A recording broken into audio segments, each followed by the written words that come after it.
વિદ્યાર્થી મિત્રો, આપણે જોઈએ છીએ કે અલગ અલગ વિશ્વની અંદર વિકાસશીલ અને વિકસિત દેશો જોવા મળે છે, જેમની અંદર અત્યારે મોટા પડકારરૂપ જો કોઈ પ્રશ્ન હોય તો એ છે ગરીબી, વસ્તી વધારો, આતંકવાદ, ભ્રષ્ટાચાર, ભૂખમરો અને બેરોજગારી.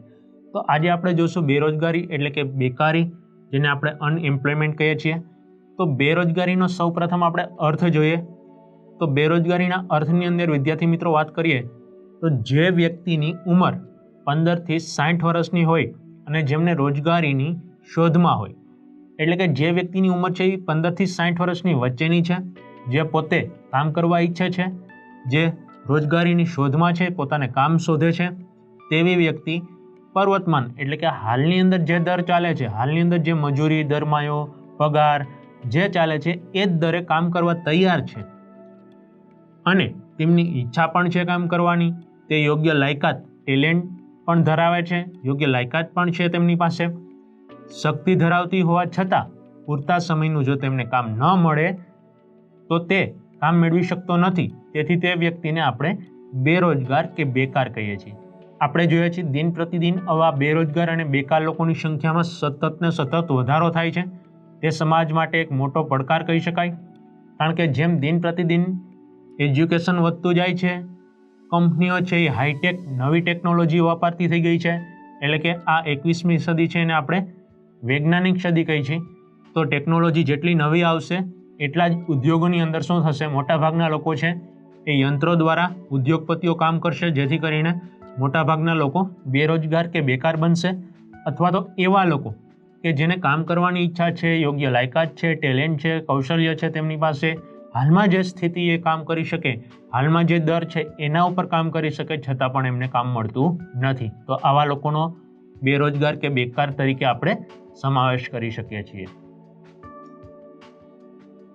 બેરોજગારીના મુખ્ય સ્વરૂપ જો મિત્રો જોવામાં આવે કે ભાઈ બેરોજગારી છે એ શેમાંથી ઉદ્ભવે છે, તેના જન્મદાતા કોણ છે, તો આપણે કહી શકીએ કે બેરોજગારી છે એ ઘણી વખત ઋતુગત બેરોજગારી જોવા મળે છે.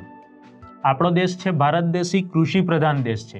વિદેશોની અંદર જોઈએ, વિશ્વની અંદર, તો ઘણા બધા દેશો છે વિકસિત દેશો એ ઉદ્યોગ પ્રધાન દેશ છે, એટલે કે ત્યાં ઉદ્યોગો મોટા પુષ્કળ પ્રમાણમાં છે, તો ત્યાંના લોકોને મોટા પ્રમાણમાં રોજગારી પ્રાપ્ત થતી હોય છે. પણ આપણા ભારત દેશની અંદર આપણે વિદ્યાર્થી મિત્રો વાત કરીએ તો એક આખું ઋતુચક્ર છે, એટલે કે કૃષિ ઉપર નિર્ભર છીએ આપણે. હજી આપણી પાસે એટલી પૂરતી વીજળી, સિંચાઈ, આ બધી યોજનાઓ પૂરતા પ્રમાણમાં નથી, મર્યાદિત ક્ષમતામાં છે, જેથી કરીને આપણે કૃષિની અંદર પણ એક જ ઋતુની અંદર કે એક વર્ષની અંદર વધુ પાક લઈ શકતા નથી.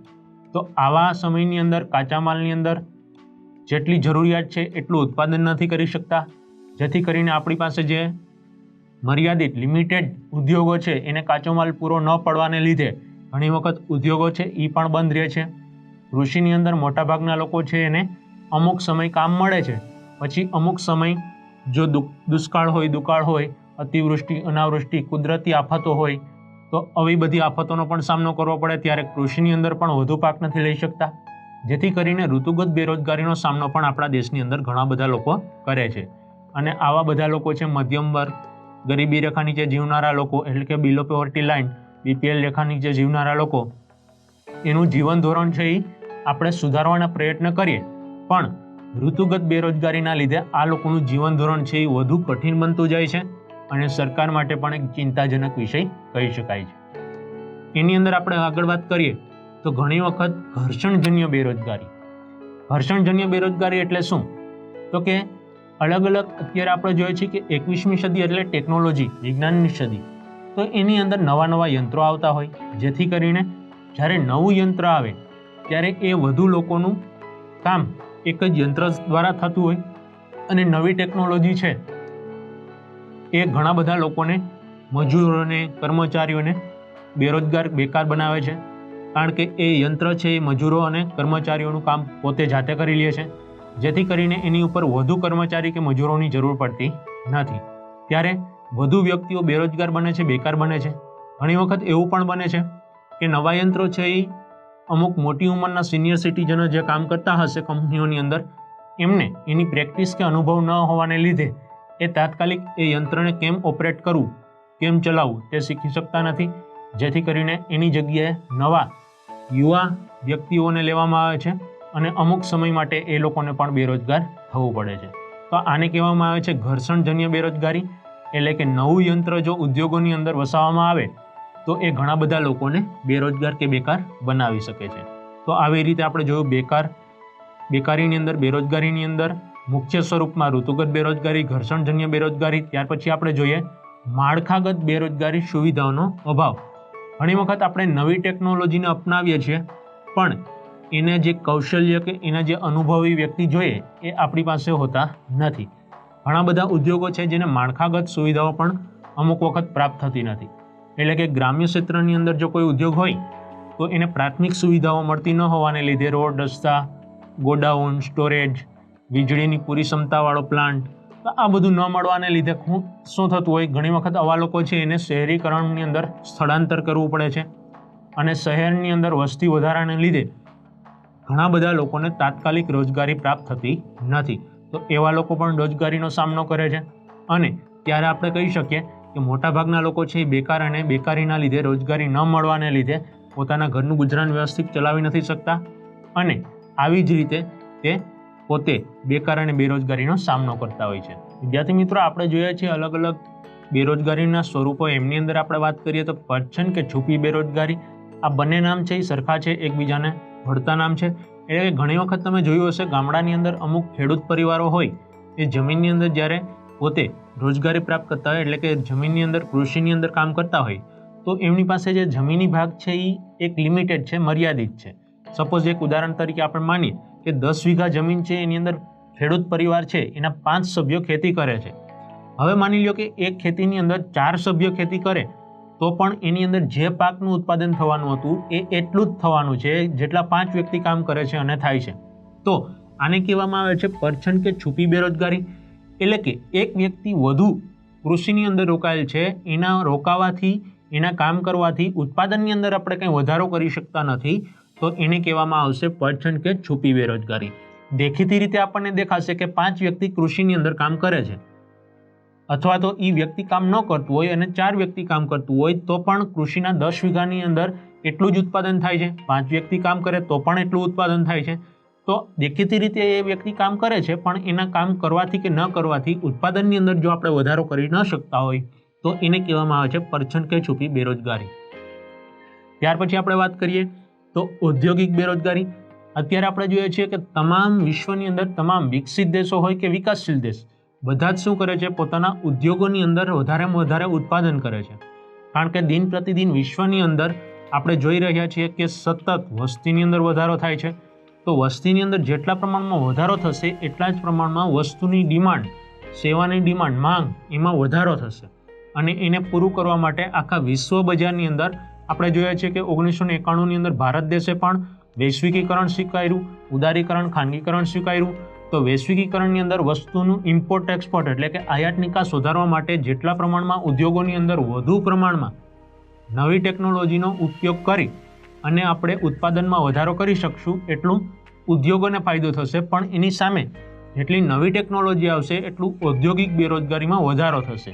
એટલે કે ઉત્પાદન વધે છે પણ દેખીતી રીતે સામે જોશું તો યંત્રોને લીધે ઉત્પાદન વધે છે, જેથી કરીને લોકો છે એ મોટાભાગે બેકાર કે બેરોજગાર બને છે. તો ઘણી વખત કુદરતી અને માનવસર્જિત આફતોને લીધે પણ ઉદ્યોગો બંધ રાખવામાં આવે છે. એટલે કે સુનામી, ભૂકંપ, વાવાઝોડું, પૂર, આવી કોઈ પરિસ્થિતિની અંદર મોટો સમય, લાંબો સમય ઉદ્યોગો બંધ રહે છે, ત્યારે લોકોને બેરોજગાર કે બેકાર બેસવું પડે છે. માનવસર્જિત આપણે વાત કરીએ તો ક્યારેક ચૂંટણી હોય છે, ક્યારેક મોટી રેલીઓ હોય છે, ક્યારેક કોમી રમખાણ, ઝઘડાઓ થતા હોય છે. આવી બધી તાળાબંધી, હડતાલો, આ બધાને લીધે ઘણી વખત શું થતું હોય તો કે ઉદ્યોગો છે એને અમુક લાંબો સમય સુધી બંધ રાખવાના હોય છે. તો આવી સ્થિતિની અંદર ઉત્પાદન ક્ષમતા હોવા છતાં, ઉત્પાદનના ચારે સાધનો, જમીન, મૂડી, શ્રમ અને નિયોજક હોવા છતાં પણ ઉત્પાદનની અંદર, ઉદ્યોગોની અંદર ઉત્પાદન કરી શકતા નથી, જેથી કરીને ઔદ્યોગિક બેરોજગારી કે બેકારીનો આપણે સામનો કરવો પડે છે. શિક્ષિત બેરોજગાર. અત્યારે આપણે જોઈએ છીએ કે છેલ્લા 20 થી 25 વર્ષની અંદર સતત તમામ વસ્તુની અંદર ડેવલપમેન્ટ આવતું જાય છે, વિકાસ થતો જાય છે. તો આપણે જોઈએ કે છેલ્લા 5-10 વર્ષ કે 25 વર્ષથી જોઈએ તો આયોજન પંચ જે 5-5 વર્ષનું નક્કી થતું હતું અને અમુક વસ્તુની ઉપર ફોકસ આપી, ધ્યાન આપી અને એને આગળ લેવાનું કાર્ય કરવામાં આવતું હતું. તો આ રીતે આપણે સરકાર દ્વારા RTE રાઇટ ટુ એજ્યુકેશન એટલે કે 14 વર્ષ સુધીના બાળકને 6 થી 14 વર્ષ સુધીના બાળકને ફરજિયાત શિક્ષણ મફત શિક્ષણ આપવામાં આવે છે. તો લોકો છે શિક્ષિત થતા જાય છે, પણ સામે એની પાસે એટલા પુષ્કળ પ્રમાણમાં સરકાર પાસે એ લોકોને કામ આપવા માટે કોઈ નક્કર આયોજન કે યોજના ન હોવાને લીધે ઘણા બધા શિક્ષિત લોકો છે જેઓ ગ્રેજ્યુએટ કરી લે છે, માસ્ટર ડિગ્રી, PhD, છતાં પણ એની પાસે યોગ્ય કામ મળતું નથી. એટલે કે એની ક્વોલિફિકેશન, ક્વોલિટી, એની જે પાસે એજ્યુકેશન કે એની જે ડિગ્રી છે એ પ્રમાણેનું એને યોગ્ય કામ મળતું નથી. અને આવા લોકો એ લાંબો સમય સુધી શિક્ષિત બેરોજગાર આપણને જોવા મળે છે. ભારતની અંદર જો વાત કરવામાં આવે તો ભારતમાં બેરોજગારીનું પ્રમાણ, વિદ્યાર્થી મિત્રો, લેબર બ્યુરોના સર્વે મુજબ ઈસવીસન 2013-14ની અંદર ભારતમાં બેરોજગારીનો દર 5.4% જેટલો રહેવા પામ્યો હતો. દર વર્ષે આ અમુક સરેરાશ આંકડા ઉપરથી ભારત સરકારના જે લેબર બ્યુરો છે એના દ્વારા આ આંકડા રજૂ કરવામાં આવતા હોય છે. અને વિશ્વ અને સ્થાનિક બજારોની અંદર જે તે કંઈ સંસ્થાઓ છે એ કાર્ય કરી, સર્વેક્ષણ કરી અને આવનાર ભવિષ્યની અંદર કેટલા પ્રમાણમાં બેરોજગારી કે બેકારી થશે, કેટલા લોકોને આપણે ક્યાં રોજગારી આપી શકશું, એનું એક નક્કર આયોજન કરવામાં આવે છે. આપણને ખ્યાલ છે કે 2014થી આયોજન પંચનું નામ બદલાવી અને નવી સરકાર દ્વારા નીતિ પંચ કરી દેવામાં આવ્યું છે. છતાં પણ નીતિ પંચ છે એ એના મુખ્ય ઉદ્દેશ કે મુખ્ય હેતુ ઉપર હજુ એટલું કાર્ય કરી શકી નથી કે આપણા દેશની અંદર, વિકાસશીલ દેશની અંદર તમામ લોકોને આપણે યોગ્ય પ્રમાણમાં કામ ધંધો આપી શકીએ, નોકરીઓ આપી શકીએ, રોજગારી આપી શકીએ. તો એના માટે નક્કર આયોજન કરવું જરૂરી છે. અને લોકોને જ્યાં સુધી આપણે યોગ્ય વેતનયુક્ત કામ નહીં આપી શકીએ ત્યાં લગી આ જે આંકડો છે બેરોજગારીનો, બેકારીનો, એની અંદર ઘટાડો કરી શકાશે નહીં. તો આમ 2013-14ના આંકડા પ્રમાણે આપણે વાત કરી કે ભારતની અંદર 5.4 છે. જ્યારે આપણે ગુજરાત રાજ્યની વાત કરીએ, ગુજરાત સ્ટેટની, તો એમની અંદર ગુજરાતમાં દર 1000 એટલે કે 1012 વ્યક્તિઓનો એટલે કે 1.2% હતો. આ દર છે. 12 વ્યક્તિ છે એ બેરોજગાર કે બેકાર છે. આ જે આંકડા આપણને દર્શાવવામાં આવ્યા છે એ ઓન રેકોર્ડ છે, ઓન પેપર છે. જે અમુક રજિસ્ટર્ડ, નિમણૂક કે નોંધણી નથી થઈ એવા લોકોની પણ જો આપણે ગણતરી કરીએ તો આ આંકડો કદાચ વધારે પણ થઈ શકે. ભારતમાં વિદ્યાર્થી મિત્રો વાત કરીએ તો અલગ અલગ કેન્દ્ર શાસિત પ્રદેશ હોય, રાજ્યો હોય, જેમની અંદર સિક્કિમ, કેરળ, પશ્ચિમ બંગાળ, ઉત્તર પ્રદેશ, છત્તીસગઢ, જમ્મુ એન્ડ કાશ્મીર, ત્રિપુરા વગેરે રાજ્યોમાં બેરોજગારીનું પ્રમાણ સૌથી વધારે જોવા મળે છે. કારણ કે આ બધા વિસ્તારો એવા છે કે જ્યાં સૌથી વધુ પ્રમાણમાં વસ્તી જોવા મળે છે. અને જ્યાં વસ્તી દર વધારે છે, કૃષિ ઉપર નિર્ભરતા વધારે છે, જ્યાં ઉદ્યોગોનું પ્રમાણ ઓછું છે, તેવા રાજ્યોની અંદર વધુ પ્રમાણમાં આપણને બેકારી કે બેરોજગારીનો સામનો કરવો પડતો હોય છે. એવી જ રીતે વિદ્યાર્થી મિત્રો આપણે વાત કરીએ તો બેરોજગારીની સમસ્યા એ આપણા આયોજનની એક સૌથી નબળી કડી છે. એટલે કે જે સામાજિક અને આર્થિક સમસ્યાઓનો સામનો કરી રહ્યો છે દેશ, એની અંદર સૌથી જે નબળી કડી હોય તો એ છે બેરોજગારી, બેકારી. આપણે વિદ્યાર્થી મિત્રો બેરોજગારીના અલગ અલગ સ્વરૂપો જોયા. હવે આપણે વાત કરવાની છે બેરોજગારી ઘટાડવાના ઉપાયો. એટલે કે વિકસિત દેશો કે વિકાસશીલ એ લોકોને કઈ રીતે બેરોજગારી ઘટાડવી, હંમેશા સરકાર એના માટે પ્રયત્ન કરતી હોય છે. તો આપણે ભારત દેશની અંદર પણ જોઈએ કે બેરોજગારીની અંદર આપણે કઈ રીતે ઘટાડો કરી શકીએ. તો આપણે વાત કરી હતી હમણાં કે સરકાર આયોજન પંચની જગ્યાએ નીતિ પંચ લઈ આવી. તો એના માટે પણ એક આ આર્થિક પ્રશ્ન છે, મોટો, ખૂબ જ જટિલ પ્રશ્ન કહી શકાય. કારણ કે ભારતમાં ઝડપી આર્થિક વૃદ્ધિ દર વાર્ષિક 10% જેટલો ઊંચો લક્ષ્યાંક રાખવામાં આવ્યો છે. જો વાર્ષિક 10% લેખે વૃદ્ધિ દર આપણે આગળ લઈ આવી શકીએ તો બેકારી કે બેરોજગારીની અંદર આપણે ઘટાડો કરી શકીએ. અને સર્વગ્રાહી પગલાં ભરવા માટે હંમેશા સરકાર દ્વારા પ્રયત્ન કરવામાં આવે છે. અલગ અલગ સેવાભાવી સંસ્થાઓ દ્વારા પ્રયત્ન કરવામાં આવે છે. સરકાર આપણે જોઈએ છીએ કે અત્યારે ઘણા બધા લઘુ ઉદ્યોગોને પણ પ્રોત્સાહન આપે છે. તેમના માટે ધિરાણ યોજના, સબસિડી યોજના, આવી બધી યોજનાઓ દ્વારા મોટાભાગે લોકોને રોજગારી પ્રાપ્ત થાય એવા પ્રયાસો સરકાર દ્વારા પણ કરવામાં આવતા હોય છે. શ્રમ પ્રધાન ઉત્પાદન, જેમની અંદર મનુષ્ય, વ્યક્તિ વધુ પ્રમાણમાં શ્રમ કાર્ય કરી શકે એવા શ્રમ પ્રધાન જે પણ ઉત્પાદનના પદ્ધતિઓ છે એના આધારિત વપરાશી વસ્તુઓનું ઉત્પાદન કરતા અને એકમોને પ્રોત્સાહન આપવાનું નક્કી કરવામાં આવ્યું છે. એટલે કે યાંત્રિકીકરણને વધારે પ્રોત્સાહન ન આપતા મોટા ઉદ્યોગોને વધારે પ્રોત્સાહન આપવાની જગ્યાએ આપણે જે નાના ઉદ્યોગો છે, લઘુ ઉદ્યોગો છે, જેની અંદર શ્રમ કાર્યની વધુ જરૂર પડે છે અને એના દ્વારા કોઈ વસ્તુનું ઉત્પાદન થાય છે, તો સરકાર દ્વારા એ જ પ્રયત્ન કરવામાં આવે છે કે એને વધુ પ્રમાણમાં પ્રોત્સાહન કરવામાં આવે, ધિરાણ આપવામાં આવે, પ્રાથમિક સુવિધાઓ આપવામાં આવે, રોડ, રસ્તા, પાણી, ગટર, યોગ્ય સમયે 24 કલાક લાઇટ, વીજળી, રોશની અને ટ્રાન્સપોર્ટની સુવિધા દ્વારા એ લઘુ ઉદ્યોગોને ગ્રામ્ય ક્ષેત્રની અંદર અલગ અલગ પછાત રાજ્યોની અંદર પણ આવા ઉદ્યોગોને પ્રોત્સાહિત કરી અને શ્રમ પ્રધાન ઉત્પાદન પદ્ધતિને આપણે વધુ પ્રોત્સાહિત આપી અને લોકોને વધુ પ્રમાણમાં રોજગારી આપવાનું કાર્ય સરકાર દ્વારા થઈ રહ્યું છે. ગ્રામીણ ક્ષેત્રની વિદ્યાર્થી મિત્રો આપણે વાત કરીએ તો ગ્રામીણ ક્ષેત્રે ખેતી સિવાયના સમયની બેરોજગારી ઘટાડવા માટે ઘણા બધા સરકાર દ્વારા પ્રયત્ન થાય છે. આપણને ખ્યાલ છે એના માટે સરકાર છે મનરેગા યોજના પણ ચલાવે છે. આપણને ખ્યાલ છે કે ગ્રામીણ ક્ષેત્ર છે એ ભારત દેશની અંદર 65 થી 70% લોકો છે એ મોટાભાગે કૃષિ આધારિત રોજગારી પ્રાપ્ત કરે છે. તો આમાં ઋતુગત બેરોજગારીનો સામનો કરવો પડતો હોય છે. ઘણી વખત અમુક યોગ્ય માત્રામાં વરસાદ ન થાય ત્યારે વધુ પાક ઉત્પાદન લઈ શકાતું નથી અને મોટાભાગના લોકો છે એને બેકાર કે બેરોજગાર બેસી રહેવું પડે છે. તો આવા સમયની અંદર એ લોકો માટે અન્ય કામ રહે એના માટે આપણને ખ્યાલ છે મનરેગા યોજના પણ આવી હતી, જેના દ્વારા એ યોજના હજુ પણ ચાલુ છે, જેના દ્વારા સરકાર છે એ ઉંમરલાયક એટલે કે 15 થી 60 વર્ષની વ્યક્તિ છે એને ઓછામાં ઓછું 100 દિવસનું કામ મળી રહે 7 કલાક દરરોજના એ પ્રમાણે આયોજન કરી અને ગામની અંદર ખેત તલાવડી, ચેક ડેમ, કૂવા આવા ઘણા બધા કાર્યોની અંદર એને રોજગારી પૂરું પાડવાનું કાર્ય કરતી હોય છે.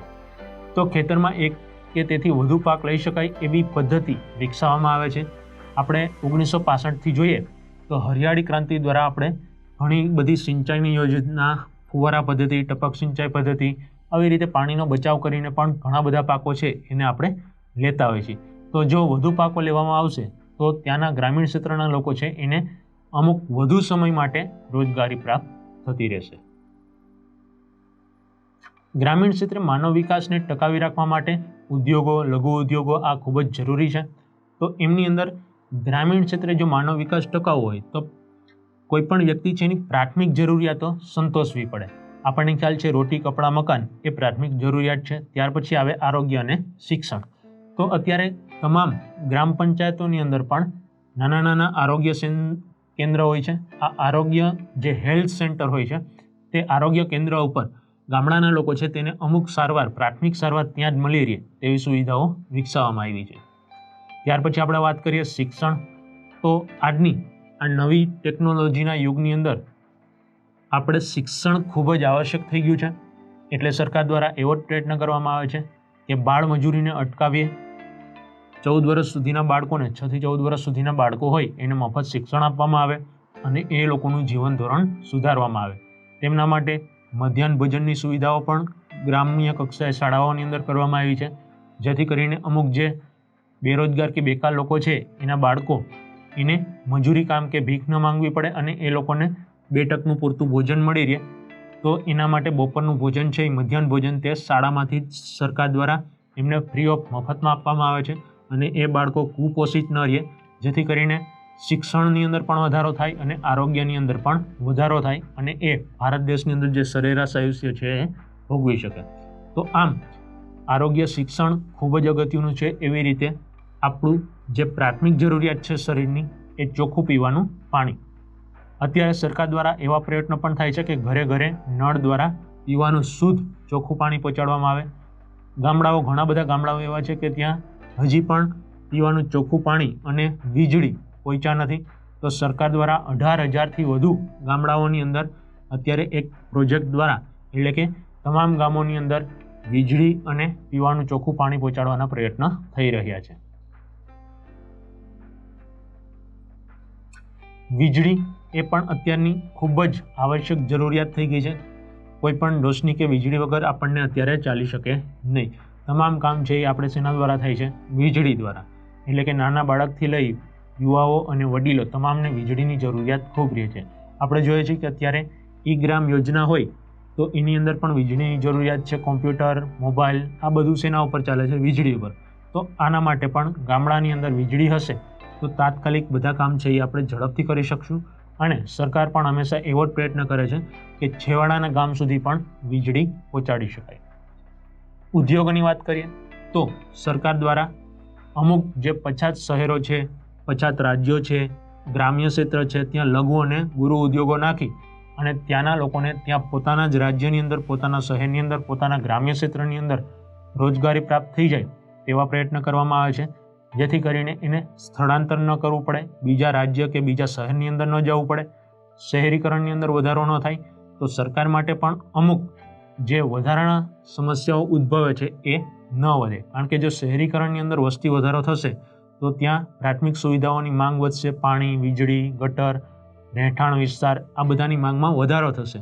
એટલા માટે જેટલા પ્રમાણમાં ઉદ્યોગો વધુ નાખશું એટલા પ્રમાણમાં સ્થાનિક લોકોને ત્યાં રોજગારી પ્રાપ્ત થશે, એને સ્થળાંતરમાં જે ઘટાડો થશે અને શહેરીકરણમાં પણ આપણને ઘટાડો જોવા મળશે. તો ઉદ્યોગોના ઘણા બધા ફાયદા છે. મોટાભાગના લોકોને રોજગારી પ્રાપ્ત થશે, વસ્તુ કે સેવાઓની અંદર વધારો થશે, જેથી કરીને લોકોની જે માંગ છે, ડિમાન્ડ છે, એને આપણે અમુક સમયે સપ્લાય કરી, પુરવઠો પૂરો પાડી અને પૂરી કરી શકશું.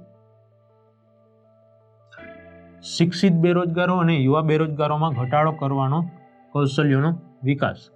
તો શિક્ષિત જે બેરોજગારી છે અને યુવા બેરોજગારીમાં ઘટાડો કરવો એટલે કે જે શિક્ષિત લોકો છે એને એની ડિગ્રી, એની જે કૌશલ્ય છે, ટેલેન્ટ છે, એમાં કઈ રીતે આપણે ઘટાડો કરી શકીએ, એના માટે ઘણા બધા પ્રયત્ન કરવામાં આવે છે. અત્યારે તમે જોશો કે મોટાભાગના શિક્ષિત લોકો છે એ પોતે પણ પર્વતમાન વેતન દરે કામ કરવા ઈચ્છા શક્તિ ધરાવે છે, તે કામ કરવા તૈયાર પણ છે, પણ બધા લોકોને આપણે બેરોજગાર લોકોને કામ આપી શકતા નથી. તો તેના માટે સરકાર દ્વારા ઘણા બધા પ્રયત્ન કરવામાં આવ્યા છે. એટલે કે ભારત સરકારના શ્રમ મંત્રાલય અને રાજ્ય સરકારે યુવા રોજગારોને ઔદ્યોગિક વિકાસની સાથે તેમના જ્ઞાન, સમજણ, ઉત્સાહ અને કાર્યક્ષમતા વધે તે માટે ઘણી બધી તાલીમો આપવાનું શરૂ કર્યું છે. આપણે જોઈએ છીએ કે અલગ અલગ સંસ્થાઓ દ્વારા સ્કિલ ડેવલપમેન્ટ, લોકો યુવાઓ છે એની સ્કિલની અંદર ડેવલપમેન્ટ કરવું, એને વિકસિત કરવી અને એ લોકોને રોજગારીના અવસરો પ્રાપ્ત થાય એવા અલગ અલગ આયોજન કરવા. તેમના માટે આપણે આઈઆઈટીની અંદર અલગ અલગ ટેકનિકલ જ્ઞાન પ્રાપ્ત કરી અને અનુભવ લઈ અને ઘણા બધા આપણે એની અંદર કૌશલ્યો પ્રાપ્ત કરી શકીએ છીએ, જ્ઞાન પ્રાપ્ત કરી શકીએ છીએ, સમજણ પ્રાપ્ત કરી શકીએ છીએ અને અલગ અલગ જગ્યાએ એપ્લાય, અરજી કરી અને તમે રોજગારી પ્રાપ્ત કરી શકો છો. ત્યાર પછી જો વિદ્યાર્થી મિત્રો વાત કરવામાં આવે તો આઈઆઈએમ એટલે કે ઇન્ડિયન ઇન્સ્ટિટ્યૂટ ઓફ મેનેજમેન્ટ, તેની અંદર તમને ઘણા બધા મેનેજમેન્ટને લગતા, વ્યવસ્થા કઈ રીતે સંભાળવી એને લગતા કોર્સ કરાવવામાં આવે છે, જેમની અંદર હોટલ મેનેજમેન્ટ હોય, ટુરિઝમ મેનેજમેન્ટ હોય, હોસ્પિટલ મેનેજમેન્ટ હોય. તો આવી રીતે ઘણી બધી સંસ્થાઓની અંદર પણ તમે મેનેજમેન્ટના કોર્સ કરી અને જોઈન્ટ થઈ શકો છો, જેમની અંદર સારું એવું સેલેરી પ્રાપ્ત કરી શકાય છે અને યોગ્ય સમય માટે તમને યોગ્ય વળતર પ્રાપ્ત થાય. તમારા સ્કિલની અંદર જે રીતે વધારો થતો જાય, તમારા જ્ઞાનની અંદર, અનુભવની અંદર વધારો થતો જાય, એમ તમે પ્રમોશન પણ મેળવી શકો છો અને વધુ સારી જોબ પણ એમની અંદર પ્રાપ્ત કરી શકો છો. અત્યારે આપણે જોઈએ છીએ કે સ્કિલ ઇન્ડિયા નામથી એક પ્રોજેક્ટ ચલાવવામાં આવે છે, જેમાં સરકાર દ્વારા સાવ નજીવી એવી ફી લઈ અને યુવા અવસ્થાના જે ભાઈઓ બહેનો છે એને મોટા પ્રમાણમાં, યુવા મિત્રોને મોટા પ્રમાણમાં સ્કિલ, તેમની અંદર જે ટેલેન્ટ છુપાયેલું છે એને બહાર લેવાનો પ્રયત્ન કરવામાં આવે છે અને એને એ જ પ્રમાણે પોતાના અનુભવ, ડિગ્રી અને સમજણ પ્રમાણે, જ્ઞાન પ્રમાણે યોગ્ય જગ્યાએ યોગ્ય નોકરી પ્રાપ્ત થાય એવા પ્રયત્નો સરકાર દ્વારા પણ કરવામાં આવે છે. ડિજિટલ ઇન્ડિયા, તો અત્યારે તમે જોશો કે તમામ વસ્તુઓ છે ડિજિટલાઇઝેશન થઈ ગયું છે. એટલે કે હવે તમારે કોઈ પણ કેશ ટ્રાન્ઝેક્શન બેંકની અંદર પૈસા ભરવા હોય, ઉપાડવા હોય, કોઈને પેમેન્ટ કરવું હોય, કોઈનું પેમેન્ટ સ્વીકારવું હોય, નાણાં લેવા હોય, દેવા હોય, ઇમ્પોર્ટ કરવું હોય, એક્સપોર્ટ કરવું હોય, તમામ વસ્તુ હવે ત્યારે ડિજિટલાઇઝેશન થઈ ગયું છે. એટલે કે હવે ઇન્ડિયા છે એ, ભારત દેશ છે એ પણ વિશ્વની અંદર સાથે જોડાઈ ગયું છે. વિશ્વ બજારની અંદર કોઈ પણ વસ્તુનો વેપાર કરવા માટે, કોઈ પણ વસ્તુની અરજી કરવા માટે, કોઈ પણ વસ્તુ પ્રાપ્ત કરવા માટે સર્ટિફિકેટ કે ઘણી બધી વસ્તુની અંદર ડિજિટલાઇઝેશન થઈ ગયું છે, જેનો લાભ એ છે કે સમયનો બચાવ થાય છે અને લોકોને પોતાના નાણાંનો ઓછા વ્યય કરી, એટલે કે આર્થિક નુકસાની પણ નથી થતી. મોટાભાગે નાણાંની બચત કરી, સેવિંગ કરી અને એ સમયના બચત સાથે પોતે ઝડપથી કોઈ પણ કાર્ય છે એ કરી શકે છે. શ્રમ શક્તિના આયોજન ક્ષેત્રે સરકારે રોજગારીના નવા ક્ષેત્રો ખોલ્યા છે. અત્યારે આપણે જોઈએ છીએ કે ઘણી બધી સંસ્થાઓ છે, કોલેજો છે, એની અંદર યુવા જ્યારે પોતાનું ભણતર, શિક્ષણ કમ્પ્લીટ કરે છે ત્યારે તેના જ સંસ્થાની અંદર કે કંપનીની અંદર, કોલેજોની અંદર એક ભરતી મેળો યોજવામાં આવે છે, તેના રાજ્યની અંદર કે શહેરની અંદર પણ ભરતી મેળો યોજવામાં આવે છે અને તેમને ત્યાં જ પ્લેસમેન્ટ આપવામાં આવે છે, એટલે કે જોબ આપી દેવામાં આવે છે. અને જે તે કોઈ કંપનીઓને જરૂરિયાત હોય એ અલગ અલગ વિદ્યાર્થીઓના સ્કિલ પાવર અને ડિગ્રીઓ ઉપરથી, તેમના ટેલેન્ટ અને સમજણ શક્તિ ઉપરથી તેમનું ઇન્ટરવ્યૂ લઈ અને તેમને રોજગારી પૂરી પાડવાનું કાર્ય કરે છે. મેનેજમેન્ટની વાત કરીએ આપણે કે આઈઆઈએમની અંદર તમે અલગ અલગ ડિગ્રી કોર્સ લ્યો છો ત્યારે તમે મેનેજમેન્ટમાં જઈ શકો છો. એની અંદર હોટલ મેનેજમેન્ટ હોય, હોસ્પિટલ મેનેજમેન્ટ હોય, ટુરિઝમ મેનેજમેન્ટ હોય, તો આવા ઘણા બધા મેનેજમેન્ટ દ્વારા આપણે આગળ વધી શકીએ છીએ અને લોકોને રોજગારી અને બેકારીમાંથી દૂર કરી અને આપણે એને રોજગારી પ્રાપ્ત કરાવી શકીએ છીએ. ઉદ્યોગ સંબંધી જો વાત કરવામાં આવે તો ઉદ્યોગ સંબંધી વિકાસ એ પણ આપણે જોઈ લઈએ. એટલે કે કૃષિ ક્ષેત્રે નિર્ભર દેશ હોવા છતાં આપણે અત્યારે ઘણા બધા નવા ઉદ્યોગો સ્થાપિત કરી શક્યા છીએ. તો એમની અંદર પણ વર્લ્ડ બેંકની સહાયથી, વિશ્વના અલગ અલગ દેશોની સહાયથી અને ભારત પોતે સ્વાવલંબન પોતાના જે તે કંઈ જૂના ઉદ્યોગો હતા અને કૃષિમાંથી જે તે કંઈ આવક પ્રાપ્ત થઈ હતી એનું ફરીથી રીઇન્વેસ્ટ કરી, પાછું ફરીથી રોકાણ કરી અને નવા ઉદ્યોગો સ્થાપિત કર્યા છે, જેના દ્વારા રોજગાર વિનિમય કેન્દ્રો રોજગારીની શોધમાં ભટકતી વ્યક્તિઓ હોય તે ઉદ્યોગો સાથે જોડાવાનું કાર્ય કરે છે. એટલે કે વ્યક્તિનો ગ્રોથ કરવા માટે તેમને યોગ્ય રોજગારી જો મળી જાય તો તે પોતાનું અને પોતાના કુટુંબનું આગળ ગ્રોથ કરી શકે છે, વિકાસ કરી શકે છે, સુધારા લાયક એટલે કે સારું જીવન ધોરણ જીવી શકે છે.